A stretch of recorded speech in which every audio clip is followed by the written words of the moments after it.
How's everybody doing? How's everybody doing today? We're having a nice, calm Saturday after Christmas. Just relaxing. Ultimo, thank you for the 100 bits. I think I'm stronger than God.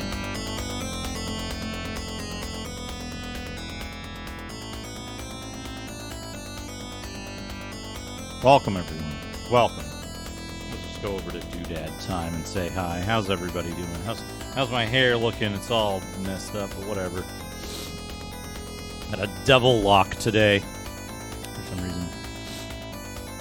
How's everybody doing? Who's all here? DNA, Foamed, Dana, Tigers EGX, Want to Zuff, Ultimo, again, thank you for the 100 bits, Guinea Prince, Orlock, Hazemaker, Tobor, Star Gamer. Welcome. Howdy, everybody. We're gonna play Breath of Fire today. Still fun. We're 29 hours and 42 minutes in, and the game's still fun. Oh, nice. Yeah, folks who don't know, Tobor Prime is making a video game. It's a very fun game.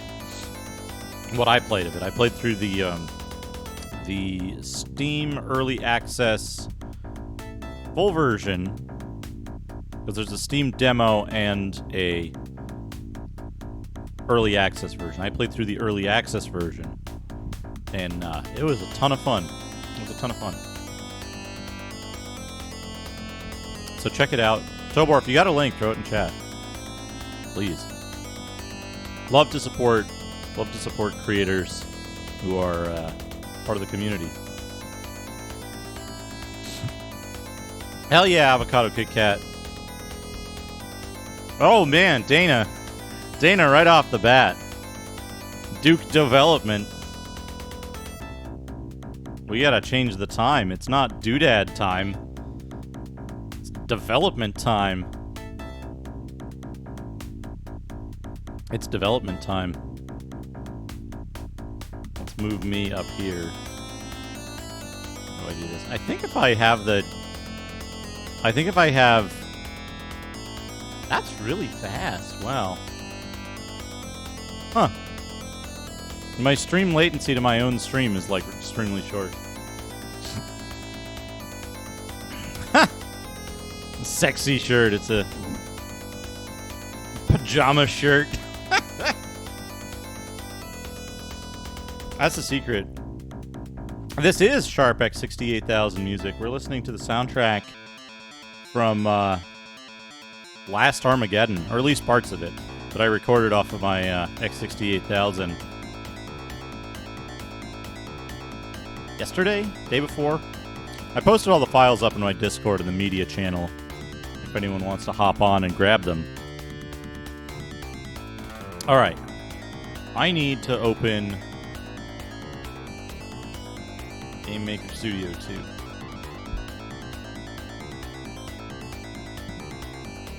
The intro to, whoa, it's a different color today.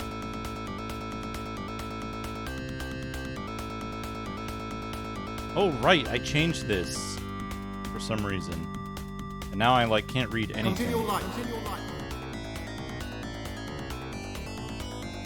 Ha!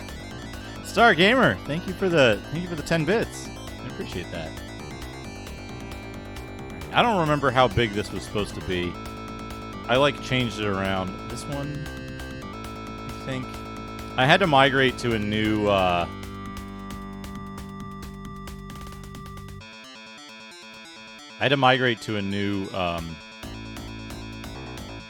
Game Maker version and then port the thing over. Is this set to the right thing?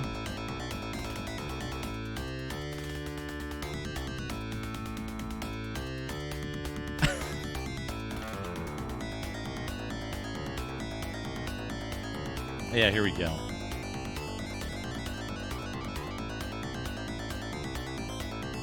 Set to the correct thing. We'll have to, recrop this, I think, yeah.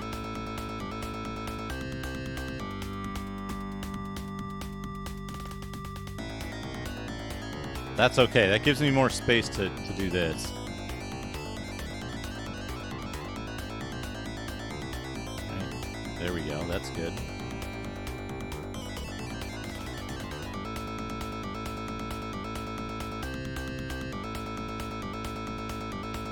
Yeah, there we go. That's good. That's good. Giant-sized text, so it's more readable on stream. Now, what was I working on here? I did some work off stream. So part of it is I gotta get back into this. So on Scene Manager Event Step, it goes into Main Loop. Main Loop. Does what I think it should, right? If it's in the UI state for now, let's add a comment here. Also, let me check how long. That only took 3 minutes to get this set up. Odd. So does this thing... There we go. Now we got a cursor.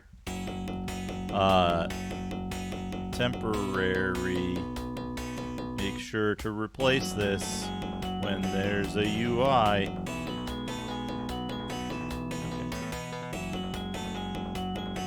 Then it goes into run. Run says gameplay loop. And then quit actually quits the game.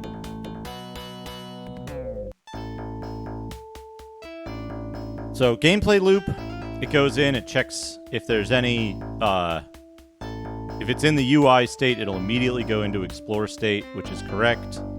If it's in explore state, it'll run explore state.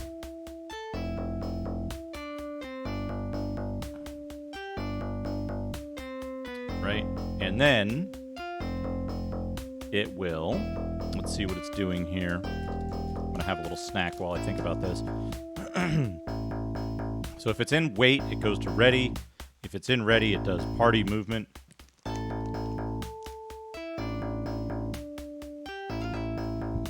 We'll probably have to look at party movement. Command and move are both empty.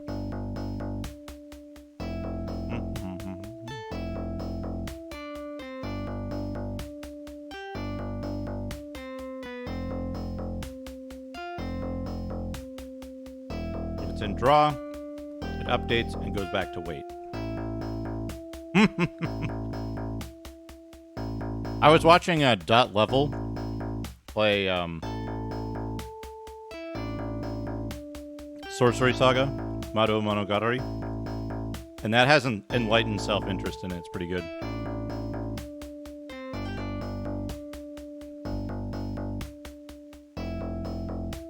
You try to cast heal, and sometimes your character says, no! Attack spells only! Okay.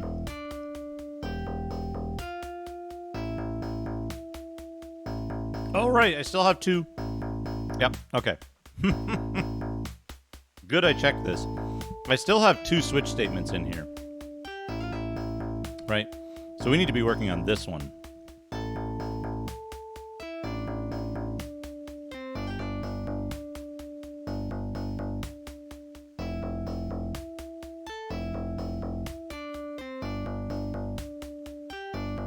Oh, nice.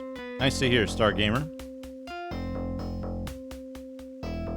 Yeah, I'm only ever using switch statements for everything. The entire game is just a big block of switch statements. Also, I can't see, like, everything here. Okay. Now. At the top... Thanks, Stargamer. Alright. At the top, we do wait goes to ready does party movement, draw updates viewport from list, and then check event does something. Right? So these should be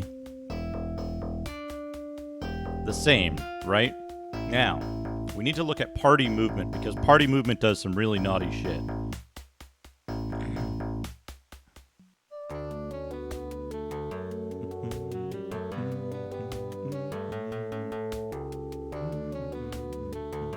There's party movement. Let's zoom out make this large enough so I can actually interact with it.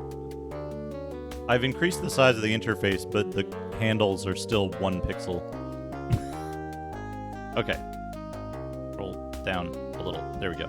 So here's where I'm getting into trouble with this. We got the function for party movement, and it immediately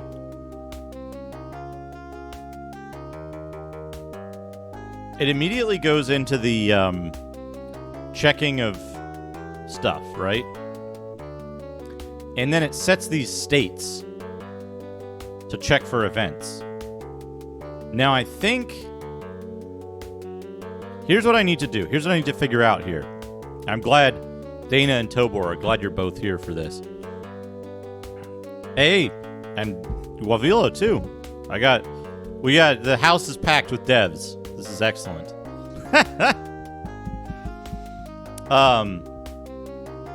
So here's what I'm doing right now that's wrong that I need to fix. Or maybe it's not wrong and I need to do something different. I've got a function for party movement that checks if a key is pressed. Right? Here's what I think I should do.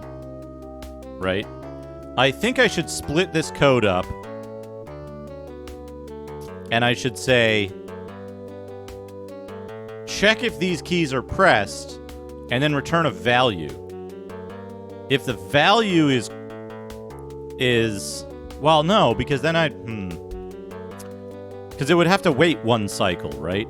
If I checked, changed the state, and then went to the next cycle in the state machine for it to get to the next main loop under a different state, right? I mean, you should be. You should be. There's a whole bunch of stuff going on here just to make it work. This is like proof of concept code.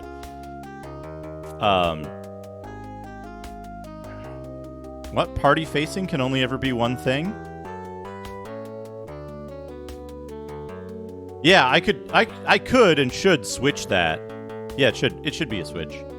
But I was writing this when I was like I was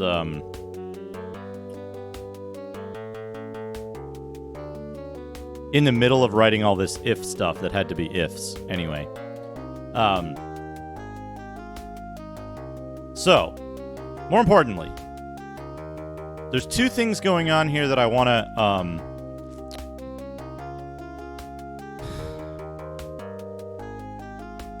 to fix, right? I feel like checking for a button press, because what we're doing up here, right, is we've got a ready state, and then when we're in the ready state, we don't actually move yet, right? But should I not do that, and should I have the function that that occurs in the ready state actually execute the code that causes you to move? Or should I change the state and have you move when you're in the state of actually moving? Like set up variables first and then execute it all in one step. Right? I feel like that would be easier to debug later on if anything breaks than like this. Like this whole thing where it's like 3 nested if statements and then it changes the party's like values. Right? Right? It also doesn't check if you're going into a valid zone. It just moves you. And then if you move into an invalid zone, it just crashes. So it relies on these collision checks. There's no second check. Right? So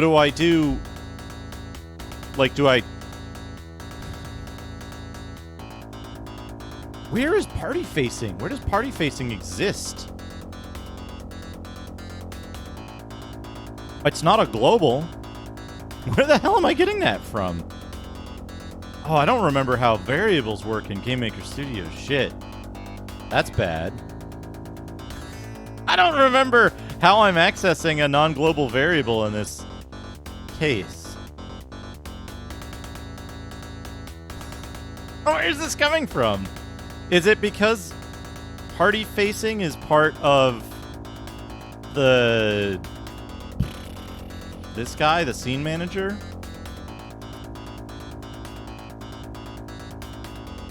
Yes. That's not good at all. That's not good at all. That shouldn't live there. That shouldn't live there at all. Shit. Well, we gotta fix that. Let me make some notes here.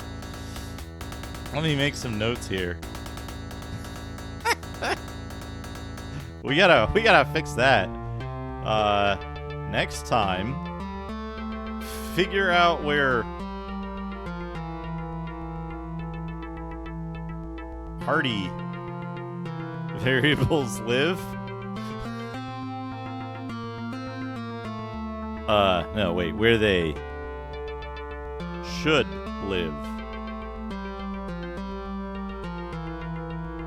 Because currently they're explicitly coupled to the scene manager, and that's wrong.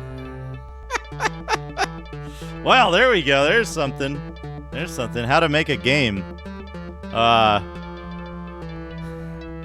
Figure out what to do with the...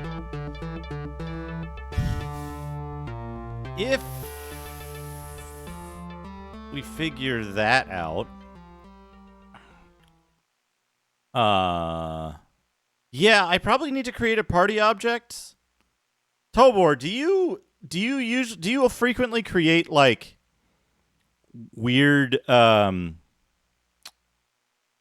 invisible objects that just hold code? Do you do that frequently in Game Maker? If we figure that out, is that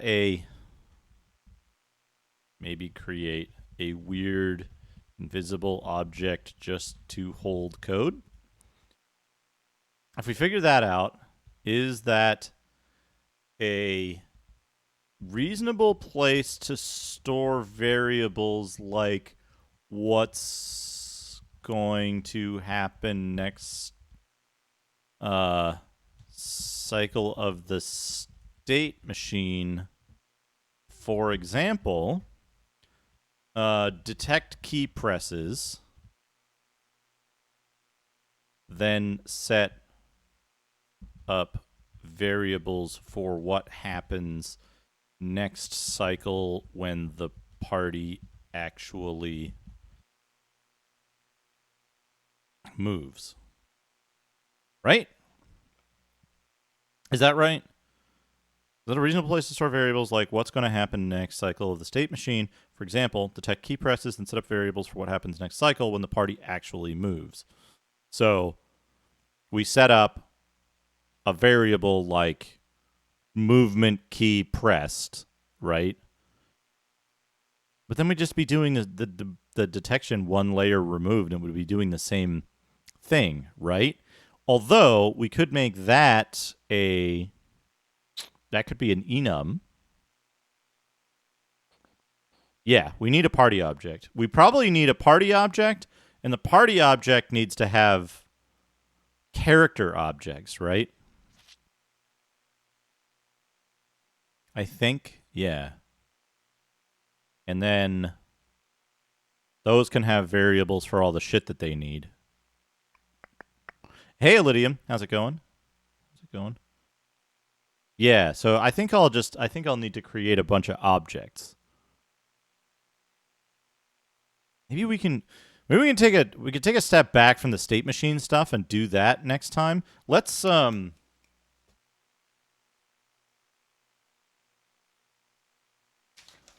can do some of that this time.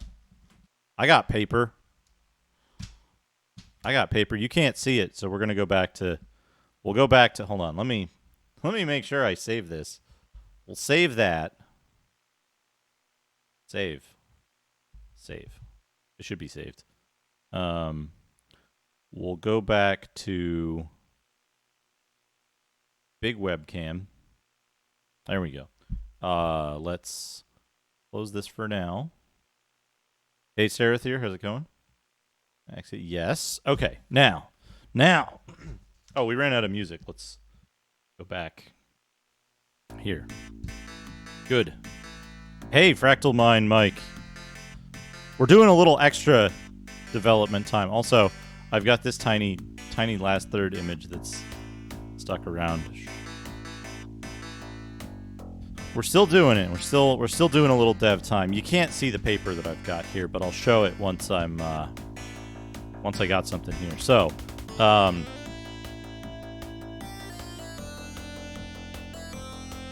data holding objects is what we need.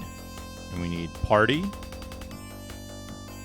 Party needs a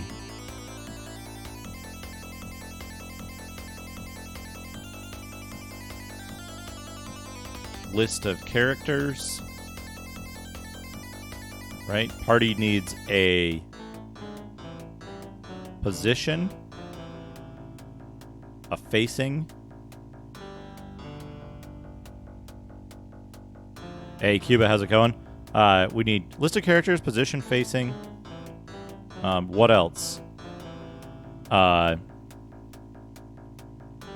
Movement action. Right? Movement action. We need,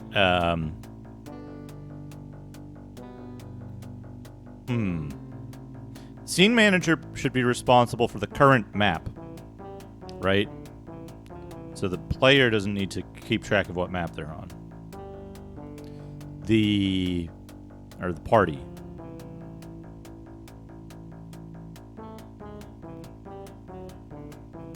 Do we need a state?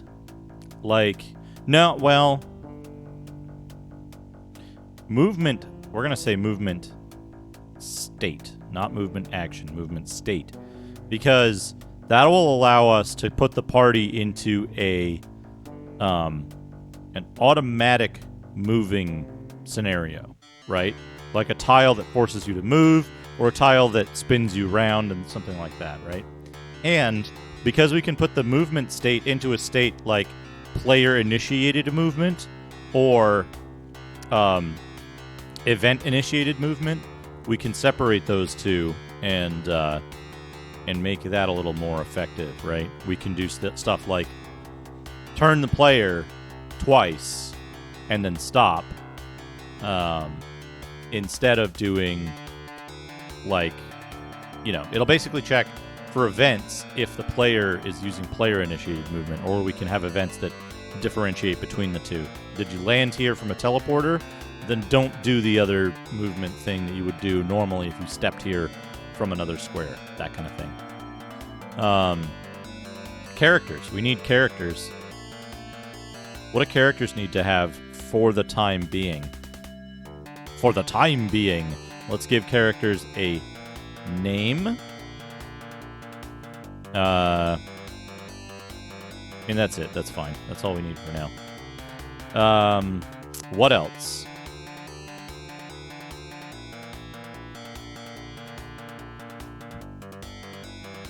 For now, I think that's okay. I think that's all we need. Right? So, yeah, we can do that. So that's what I've got so far. Here's my excellent handwriting. Patahodding dejects party Lisfoff characters position Facong movement state characters get name. But yeah, my handwriting is terrible. Horrible. But there you go, Dana. 20 minutes of development time. A list of characters is currently a list of objects who have a variable for name.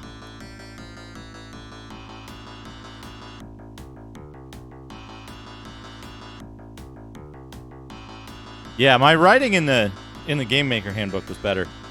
A list of characters is a list of objects. It's a list of object pointers, right? A list of object pointers which point to character objects character objects currently are planned to have a name. They will eventually have things like HP, MP, spell lists, strength, intelligence, perception, wits, endurance, constitution, might. I'll have all of those attributes. All of them. All of them. But yeah, a portrait sprite or something like that. A class. Well, so I could have attributes for the party, right? And then I'd have to cross-link those by marching order to each of the characters. But if I create a list of characters, right, then I can have the characters have a sub-object called attributes, which is loaded at runtime from an XML, or no, a JSON file. So it's like, hey, what attributes do you have? Go look at the JSON file and load those up and see what you got. And then you can get into great situations where, like, the ability JSON file will reference an attribute that characters don't have. And you'll be like, who knows why it does 0 damage? Oh, because this ability uses might, but characters have strength. That's a good situation to get yourself in. But my plan is that I want to have all of that stuff. Separated out into data files, so that if you are like, hey, you know what? I don't give a shit about fucking standard fantasy stuff. I want to make a Cthulhu 1920s like paranormal investigator game. And I want people to use revolvers and cutlasses, and have like mental endurance for the horrors that they encounter. You could do that, right? You could just replace the names of stuff, and then if you're like, I don't like the way that hit point damage works, I want it to function differently, to give a Who needs a JSON file when you can use ASHWN Heavin Jock? Ultimo, thank you for the 100 bits. Heavy rain jokes. Press X to JSON. But yeah, I can use a I still have to figure out how to do that, how I'm going to do this. But what I'd like to do is I'd like to have a, call it a data language, right? Where you define in your data files what calculations will be used to affect something, right? So like, you could say this attack deals 30% of its user's HP as damage, right? It deals 30% of its user's HP to enemy MP, right? Something like that. And you could just define that as like a series of nested data. Exactly. It's like a little script language, but built in JSON, right? There's stuff that uses and like some of it is like, it's real simple, right? You just need a few math functions that you can use, and a way to represent those, right? So you could do like, you could give those features names, inputs and outputs, or you know, stuff, so that it's like it ends up reading like Lisp, basically, right? But I think that would be cool, because then you could truly say like, hey, here's the whole thing. Everybody go nuts with it. Do whatever you want. It's easy to modify. And it makes it easy to like reverse engineer how the mechanics of the game work, and if there's any bugs or issues with it, you can, without the game even running, you can go, here's what it's supposed to do, right? When you hit with this, it's supposed to deal a random amount of damage from this amount to this amount and cause poison, right? And then you're saying, oh, it doesn't cause poison. So you go look, and you can work backwards from there, and you can say, look, okay, it says, and add status poison, right? And then you go look, and you're like, there's no status called poison. So that's why it doesn't work. Or something like that, right?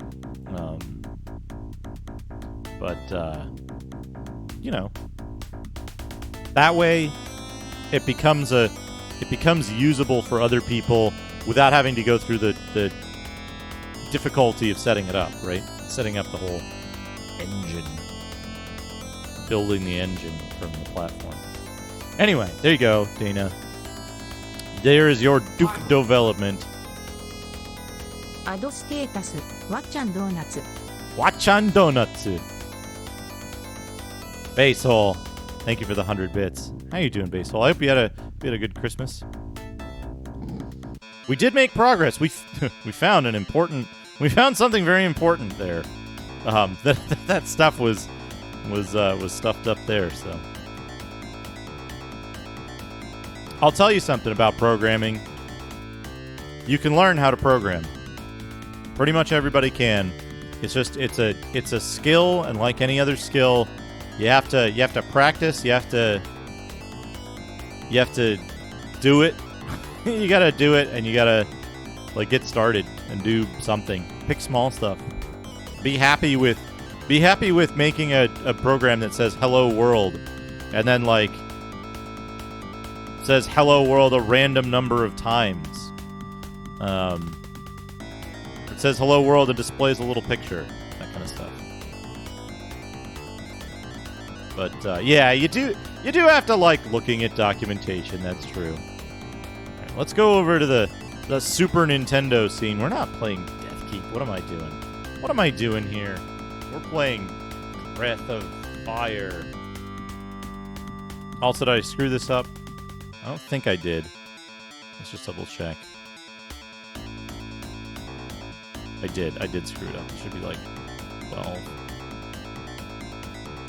It does require patience, but then learning any skill does, right?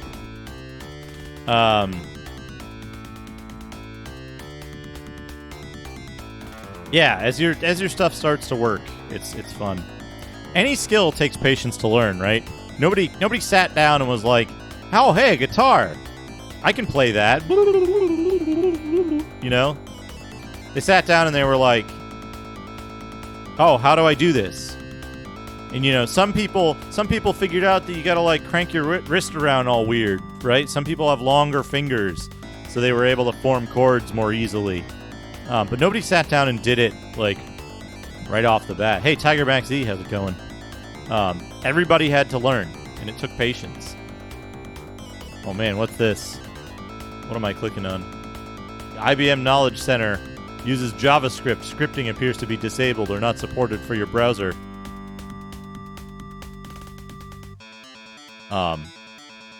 But yeah, every skill takes patience. Most things that people ascribe to like talent are skills that you can get better at. Oh boy. I hope stay safe, Tiger. Stay safe. I'm doing well.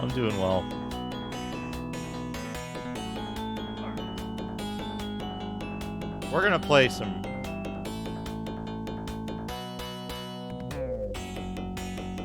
We're gonna play some Breath of Fire today.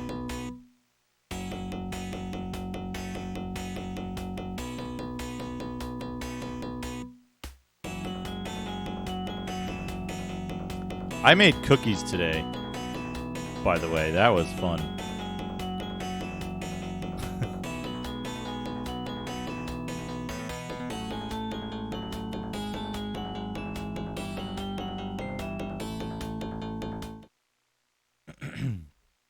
Yeah, we're very likely gonna finish today. I made peanut butter cookies with peanut butter M&Ms, and then I made smaller peanut butter cookies that The British might call biscuits.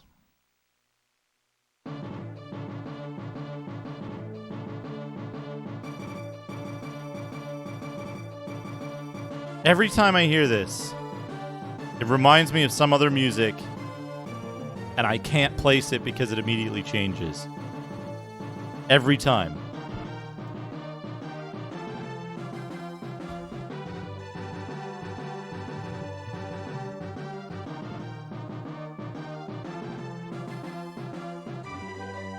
It's just the part right at the start.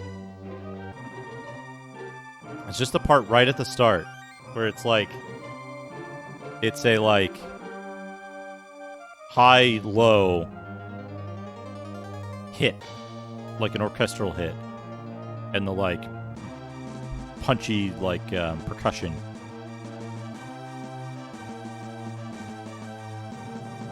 It's some other video game. It's got a really like pumping thingy, but I can't figure it out. Hey, Flora's Lava, how's it going?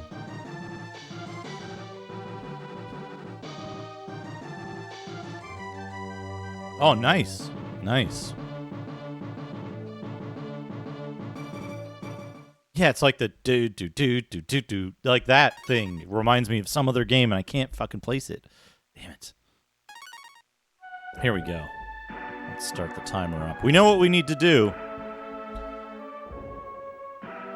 Have you fully recovered? I'll keep a close eye on you.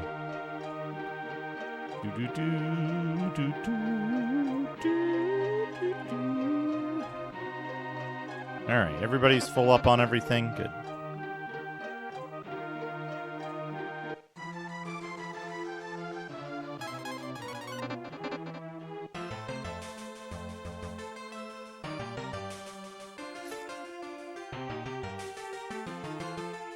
Where's the thing? Did I miss it? I missed it.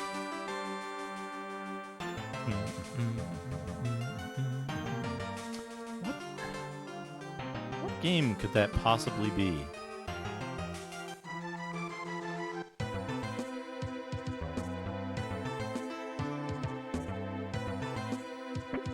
Okay. Right, that's not the way. That takes us back here. It's fine. Does someone have...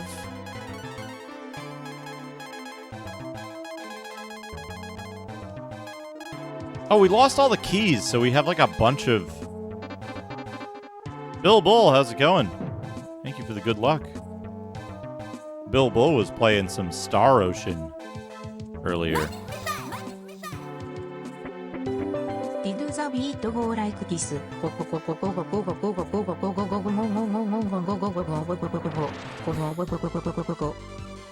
You got some math rock there. Shadrock, thank you for the 100 bits.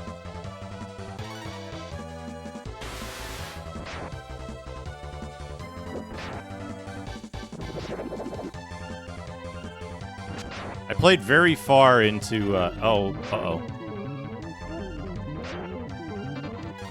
Played very far into Star Ocean 2, but I never finished it.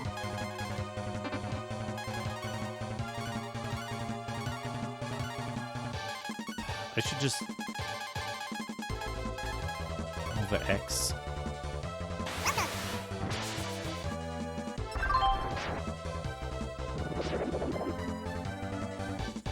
Baseball, thank you for the 100 bits. I added this to the doc but forgot it is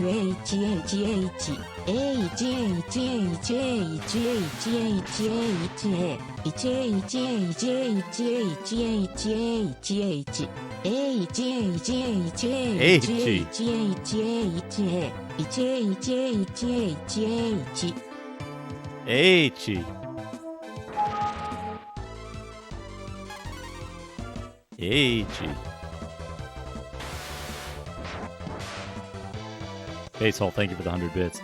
Tiger Max Z, I have limited experience with board games. I like some of them.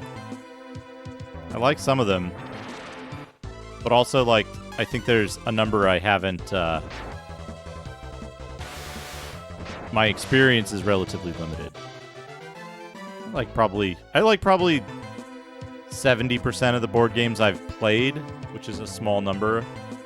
I liked Dungeon. I'm a huge fan of.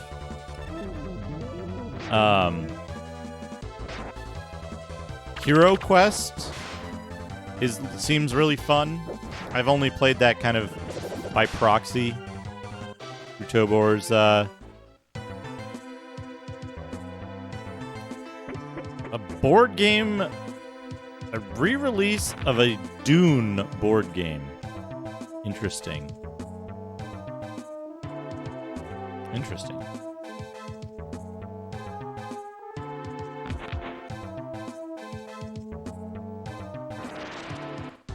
Yeah, that's true. Especially now. Especially now.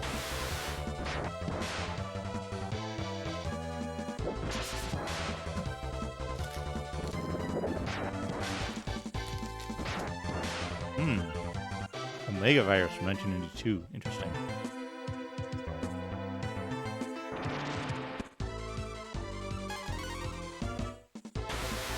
I played,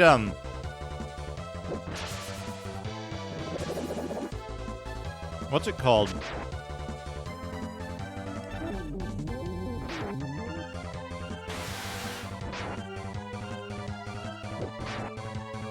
The weird Risk game? That has, like, the moon.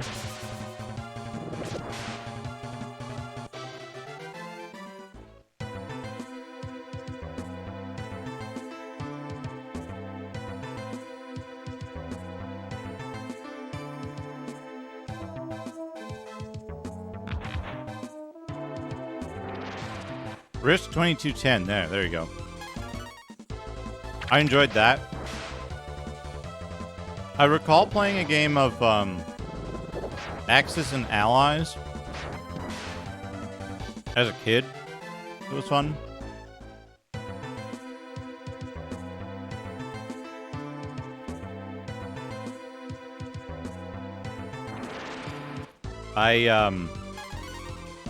What else? There's a few games I didn't enjoy as much. Mostly the, like,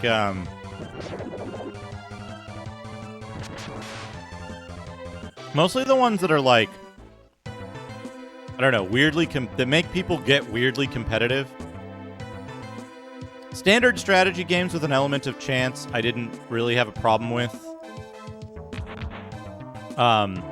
Because they just, you played them normally. Oh boy! Chubo O'Bungle. Welcome, Chubo.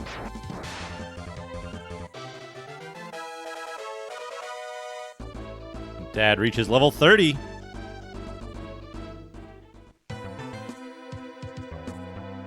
Oh, man.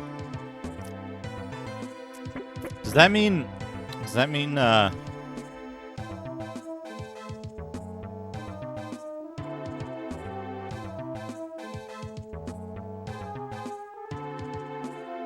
oh, man. Mine's, like, cached. So what is it? Chubo O'Bungle? Gimme. Give me the... Why isn't any of this text selectable? Come on. Twitch. What are you doing? Give me O'Bungle. There we go.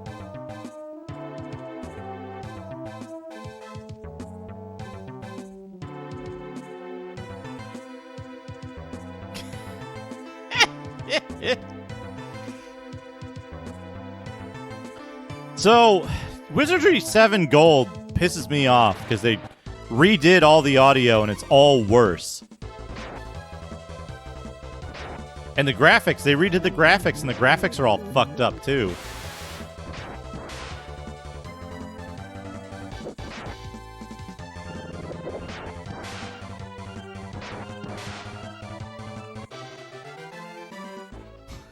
Bungle's human mouth.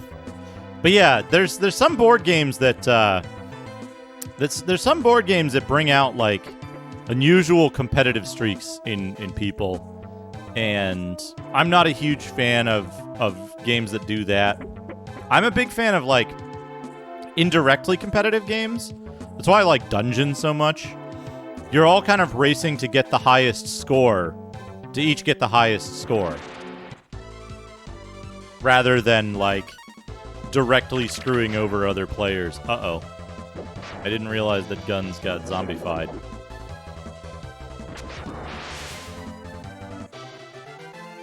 Hopefully this will heal her, though. Yeah, Wizardry Gold, like, just totally fucks the game up.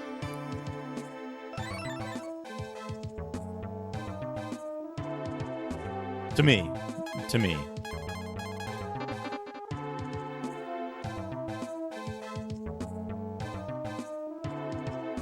Okay. Now, if I'm not mistaken,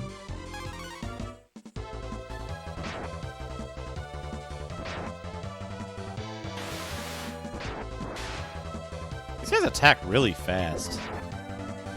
Not sure how I feel about that.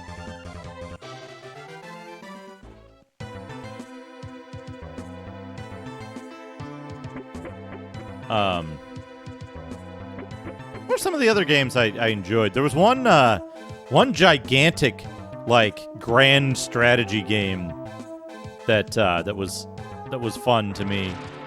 Rune Wars or something?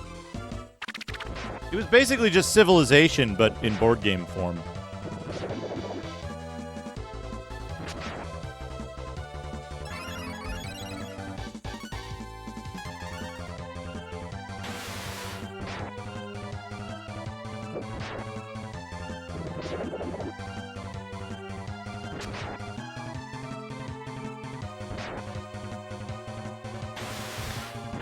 Alf is back in Pog form.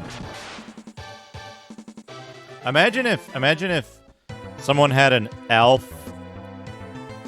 Boy, Chatty's behind today. Yeah. Big board games are fun because you get all the stupid stuff you got to deal with. It's great if somebody else has the games and you don't have to deal with the setup and teardown. Oh, you know what was fun is what's that one? Oh boy, we got this. What's going on here?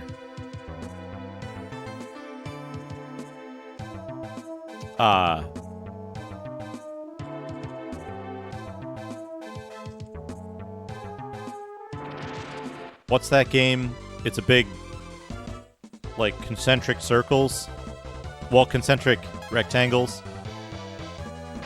There was a version of it early on that was just fantasy, and then there was a 40K version of it.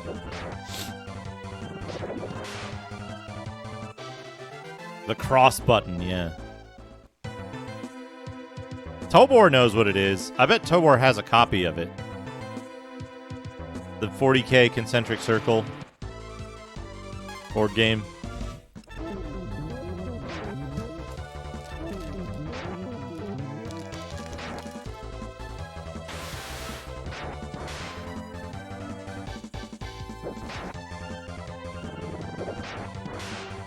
The 40K concentric circle board game, or concentric rectangle board game.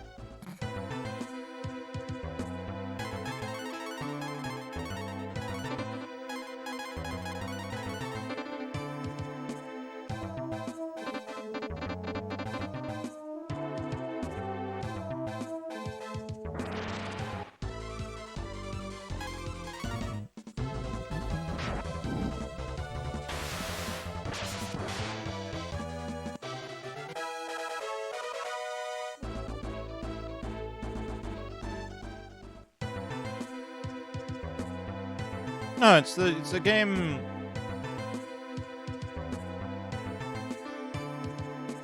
I think you play as Space Marines, and you get items.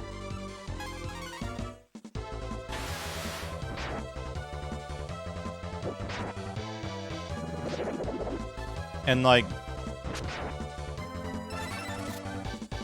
You get items and you go into the inner rectangles.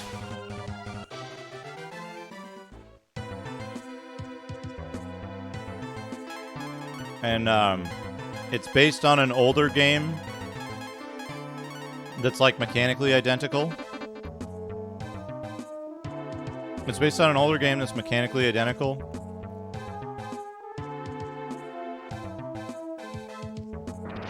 It's not Space Hulk. It's not like Hero Quest. It's like 40K Monopoly, but instead of buying Park Place, you're like fighting a dude.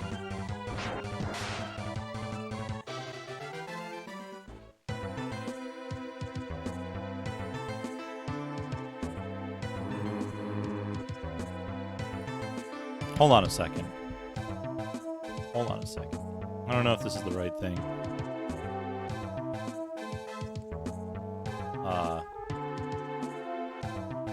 Talisman, yeah. Here's a picture of some talismans. Board game. Yeah, Talisman. Talisman is the older game. But then there's a 40K version of it called something else.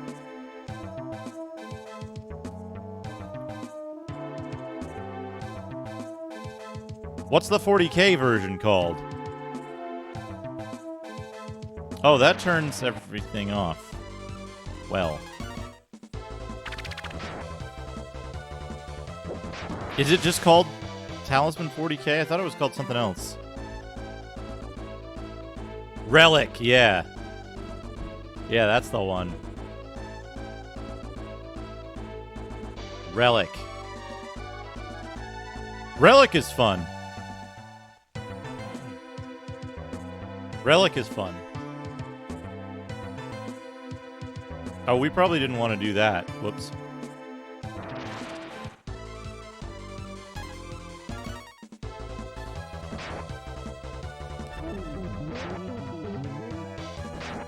Well, she's dead.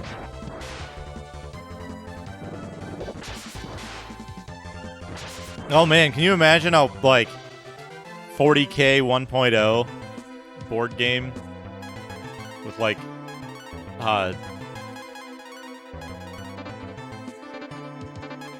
squats and,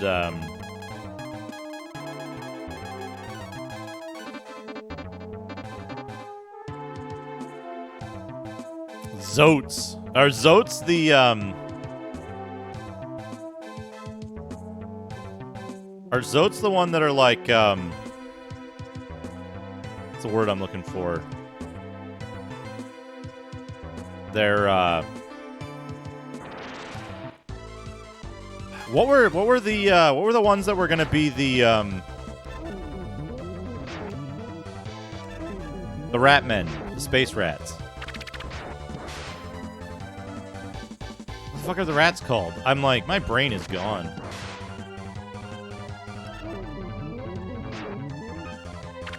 The Skaven, yeah, the Space Skaven. What were they gonna be? There was like... You... fucker.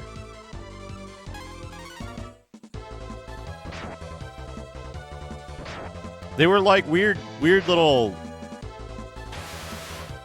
They at least appeared in a, like... They appeared in a sketch of some of the races for 40K at some point. And they were like a little like mound of rags with a they were like a little mound of rags with a like sniper rifle and like rat face sticking out of it.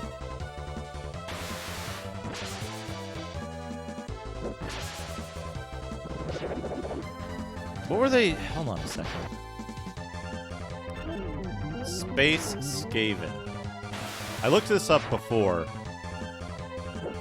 The Hrud. Or the Hrud. We're gonna be like Space Skaven. Here we go.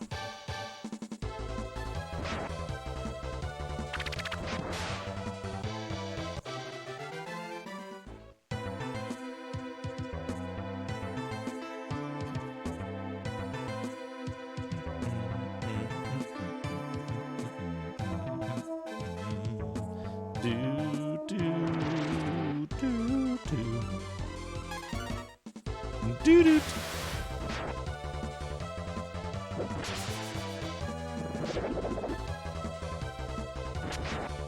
They look way different in later editions. Is the thing. They like turned into just these like walking garbage heaps or something.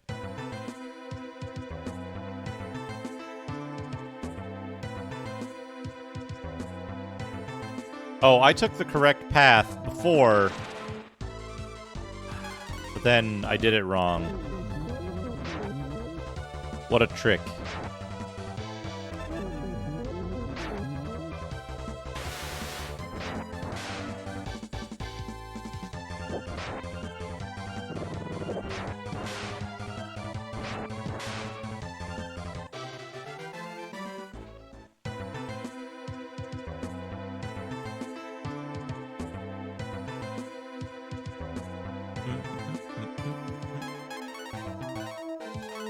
I just realized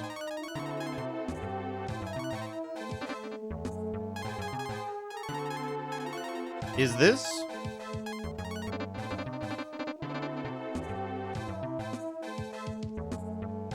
is it like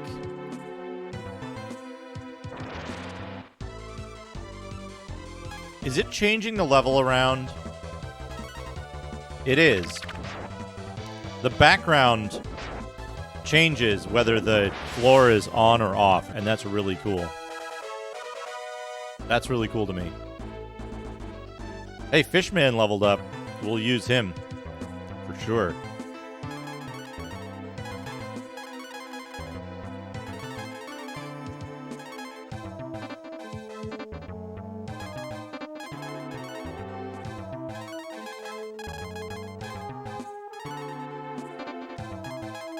M drop do?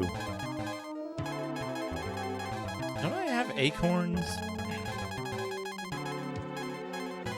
I do. Hey, gimme flavor. How's it going?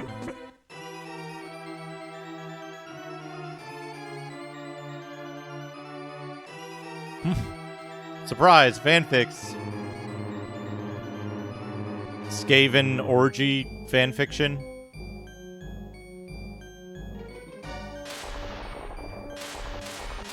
Oh, shit. Strong pressure pushes the party down.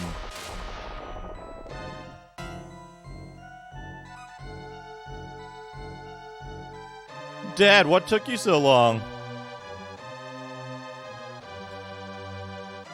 Hey, Kit Mode, how's it going? Did your sister give you a hard time? The goddess Tyr has been released, and she is mine. I am all-powerful.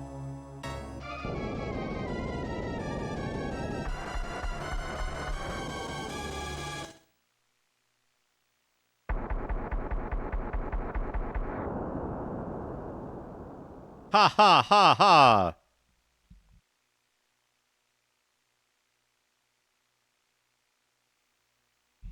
Wake up, Dad. Don't leave.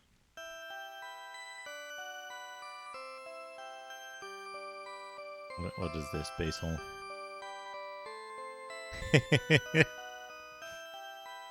Old woman, you're alive!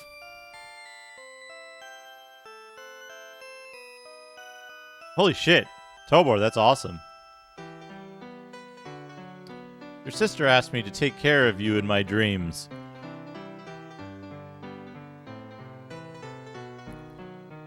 This sentence is extremely ambiguous.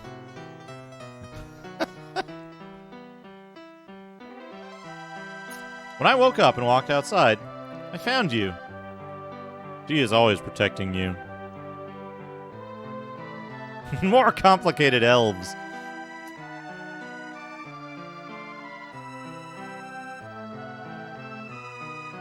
You're back. I'm so happy. You've been unconscious for 3 days. Your sister brought us here. She saved our lives.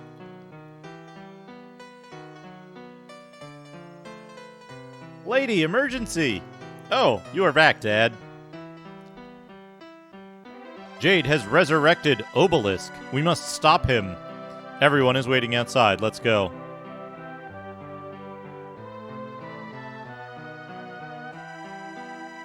He's right. Let's go.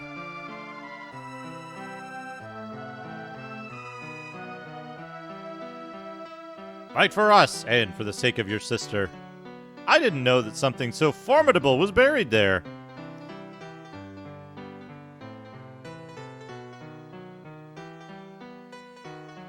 Blor. The enemy is very powerful, Dad. It doesn't look good for us. Beef. If there is any hope for the future, we are it.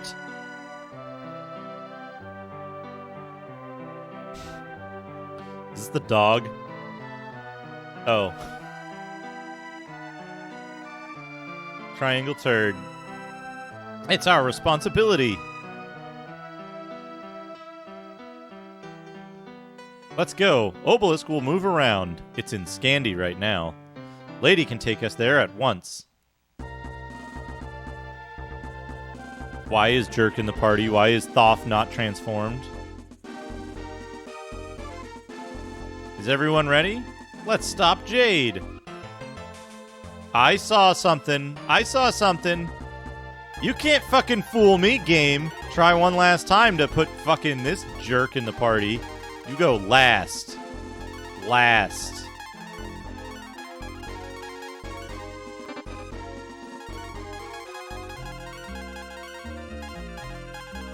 Shin, Debo, Doof, and Puka.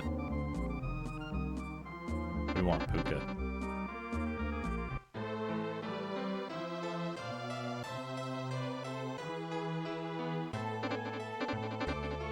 Everybody's healed. We're going to save the game. It literally puts the worst character in your party every time there's a cutscene.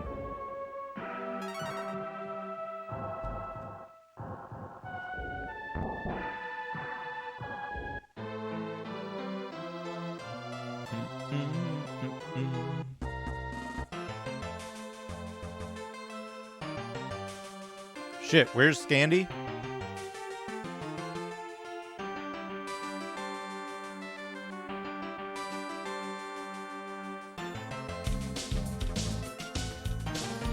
Hayes, thank you for the host.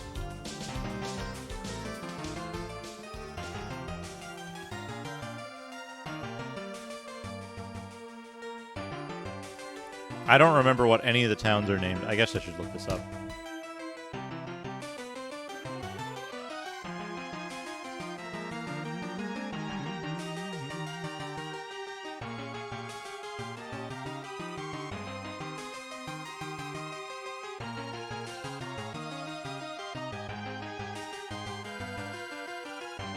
There's the map. Scandi 16.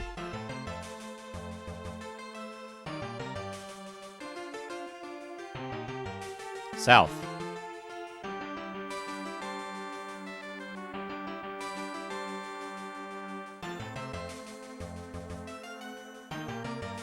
Oops. Wait, if I'm at this island... South, west, here we go.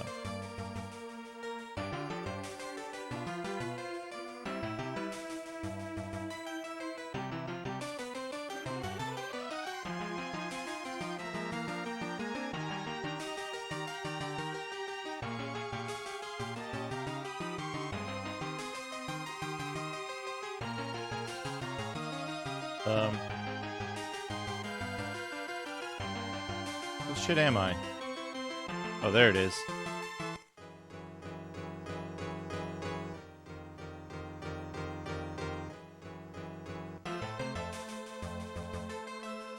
I didn't want to do that.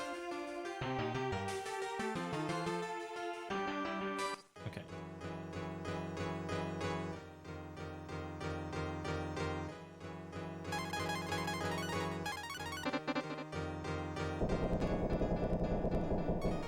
It opens up. There is no entrance. We'll have to dig a hole in order to enter. Wait, did we learn this already, or did we, like, not yet? Okay. Oh, it's not there. It's, like, here. If I knew how to use this claw, it would help.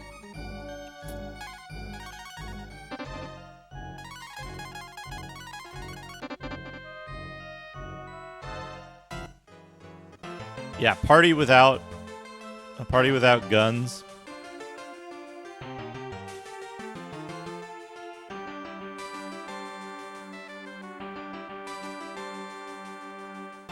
Where are the mole people? Further north.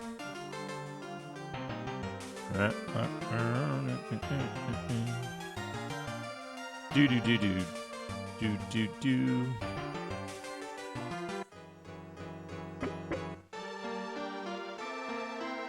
Hey, look, there's all the mole people. The obelisk wall will be hard to penetrate, even for the master digger.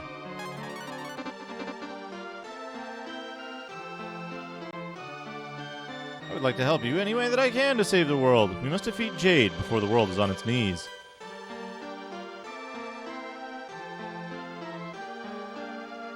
Please look after Mouse. Okay. Be nice to my brother, she tells her brother. I assume we have to talk to these mole people as Mouse. While I was traveling, I lost a town treasure. Now it's at the bottom of the ocean. I don't expect to find it. That's the save point.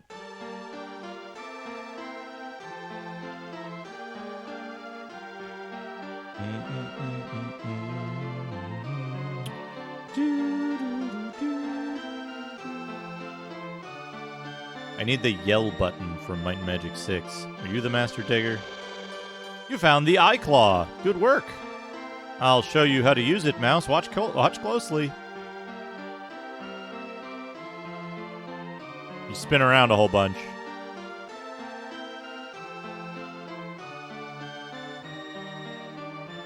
Great Digger, it's like that. Got it? Here, you try it. How am I doing?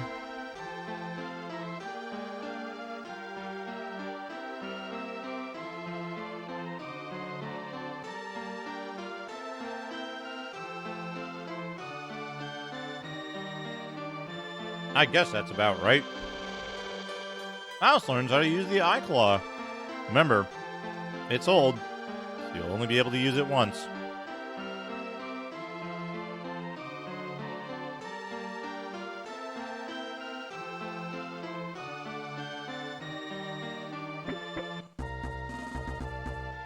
Knuckles and Knuckles.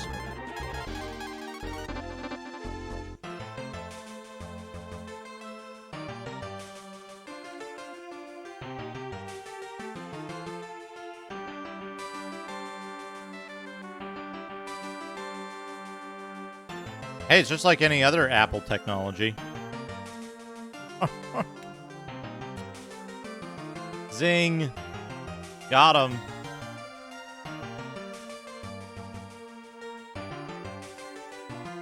Wait.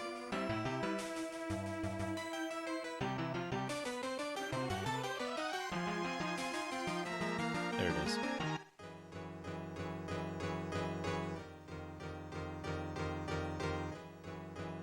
Pearly Gates, look at a magazine. We can do that.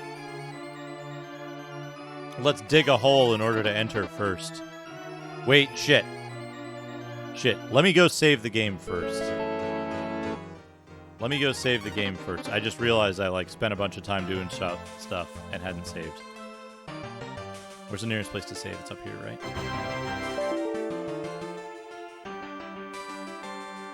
Rainbow magazines. Do those exist? I guess they do, huh? Yeah. You should, Chubo. That'd be good. Is everybody topped off? Yeah. Right. Yeah, no, we'll do it. This is a good opportunity, right? Before we get into the dungeon. Good opportunity. Let me see. Does this inn have good music? No, it's got the bad music. Is there a shop here? I want the good music, if we can get it. They're all crappy music. Here's what we'll do. We'll go to the...